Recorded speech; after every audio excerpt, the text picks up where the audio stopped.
न किछ जन्मे न किछ मरे, आपन चलित आप ही करे।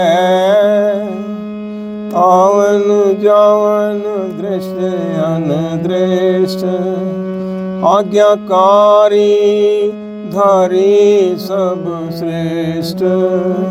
आपे आप सगल में आप, अनेक जुगत रच थाप यो थाप।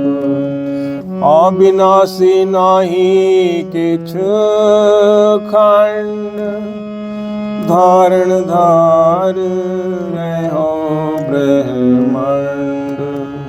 अलख अभेव पुरख परताप, आप जपाए ता नानक जाप।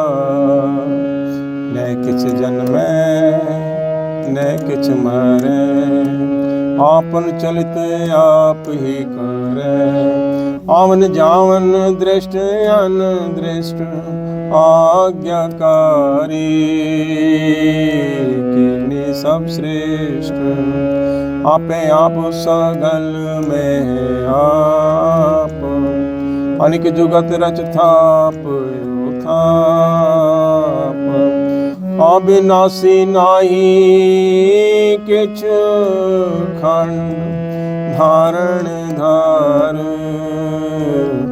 रहो ब्रह्मांड। अलख अपेव पुरख परताप, आप जपाए ता नानक जाप। अलख अपेव पुरख परताप, आप जपाए ता नानक जाप। आप जपाए आप जपाए आप जपाए, आप जपाए तो नानक जाप। वाहिगुरु जी का खालसा, वाहिगुरु जी की फतेह। गुरबाणी कीर्तन कथा की श्रृंखला में आपका स्वागत है। हरि जस गायन करते हुए, हरि नाम गुण गायन करते हुए गुरु जी उपदेश करते हैं। न किछ जन्मै न किछ मरै, आपन चलित आप ही करें। असल में ना कुछ पैदा हो रहा है ना ही कुछ मर रहा है। सदैव प्रभु हमेशा से था, हमेशा से है, हमेशा से रहेगा। आपन चलित आप ही करें, उसकी ये लीला है। जन्म मरण ये तो हमारा दृष्टिकोण है ना, जो कि बहुत ही संकीर्ण है। अब जब अगर देखें, नदी बहती है, उसमें कितने बुलबुले पैदा होते हैं और कितने फिर जल में विलीन हो जाते हैं। तो नदी का अस्तित्व तो वैसा ही रहता है ना। वो तो बूंद के अगर दृष्टिकोण से देखेंगे तो वो पैदा भी हुआ, वो मरा भी है। तो इसी तरह से सागर है, सागर में बूंदों का आना, बूंदों का जाना, लहरों का आना, लहरों का जाना। ये दृष्टिकोण संकीर्ण दृष्टिकोण है। सो अगर हम अपने दृष्टिकोण से देखते हैं वो बहुत संकीर्ण है। उसमें जन्म मरण का जो है वो भी है। हम कहते हैं कि पैदा हुआ मरा है, लेकिन असल में प्रभु का अस्तित्व हमेशा से था, हमेशा से है, हमेशा से रहेगा। कोई ना जन्म रहा है ना मर रहा है। सो वही चेतनता है, आत्मा है, सदा से है। प्रभु एक ओंकार का स्वरूप सदा कायम है। ये प्रभु की लीला है। आपन चलित आप ही करे। आवन जावन दृष्ट अनदृष्ट, आज्ञाकारी तारी सब श्रेष्ठ। और ये जो आने जाने का खेल है, जीवन मरने का है, ये खेल प्रभु का रचा हुआ है। प्रभु की आज्ञा में सब कुछ हो रहा है। कुछ तो सृष्टि ऐसी है ना जो हमें दिखाई देती है, हमें महसूस होती है, और कितनी सृष्टि ऐसी है जो हमें दिखाई नहीं देती, सूक्ष्म रूप में भी, स्थूल रूप में भी, या हमारी निगाह से दूर होती है। तो क्या वो प्रभु की आज्ञा में नहीं है? अरे भाई, सभी प्रभु की आज्ञा में, चाहे हमें वो नहीं दिखा रही, सूक्ष्म से सूक्ष्म कीटाणु भी होते हैं ना जो नहीं दिखाई देते, यंत्रों के द्वारा भी नहीं दिखाई देते, वो भी प्रभु की आज्ञा में है। और पूरा ब्रह्मांड प्रभु की आज्ञा में है, जो हमारी दृष्टि से बाहर है। दृष्ट अनदृष्ट आज्ञाकारी सभी प्रभु की आज्ञा में है। सारी सृष्टि आपे आप सगल में आप, अनेक जुगत रच थाप। और सारी सृष्टि में वह प्रभु स्वयं समाये हुए हैं। उस हमको दिखाई देता है कि रचना हुई है, ये रचना अभी उठा दी गई है, उत्थापना कर दी गई है या स्थापना कर दी गई है। ये प्रभु की लीला है, प्रभु की मर्जी है, प्रभु की खुशी है। कि अभी जैसे कई राज होते हैं, वो आते हैं, पनपते हैं और फिर उनका पतन भी हो जाता है। सो ये प्रभु की इच्छा से सारा कुछ होता है। अविनाशी नाही किछ खंड, धारण धार रहो ब्रह्मांड।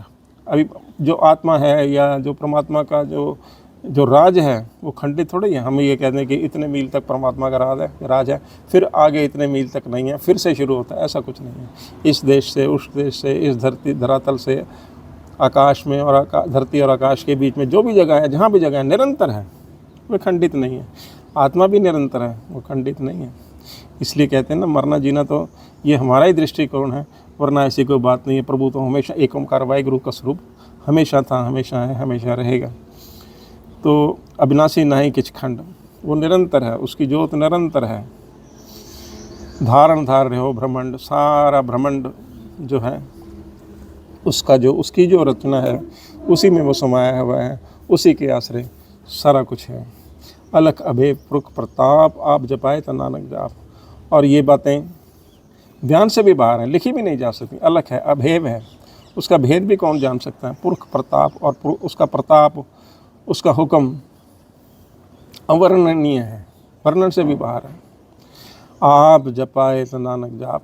अब यह ना क्या हमारा मन है वो किस दिशा में भागता है, किससे प्रभावित होता है, ये तो हमारे बस में भी नहीं है। जब प्रभु की कृपा होती है, जब प्रभु बख्शिश करते हैं तो सच्ची सूझी मिलती है, सत्संगत प्राप्त होती है, गुरु का आशीर्वाद प्राप्त होता है, और तभी हम प्रभु का स्मरण करते हैं, प्रभु का जाप करते हैं। आप जपाए तो नानक जाप, इसमें भी कोई हमारी बढ़ियाई नहीं है।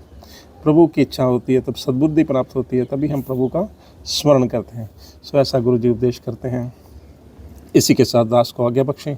हुई गलतियों के दास क्षमा का प्रार्थी है। अरदास करें कि ये कीर्तन कथा की श्रृंखला आगे भी ऐसे ही चलती रहे। वाहिगुरु जी का खालसा, वाहिगुरु जी की फतेह।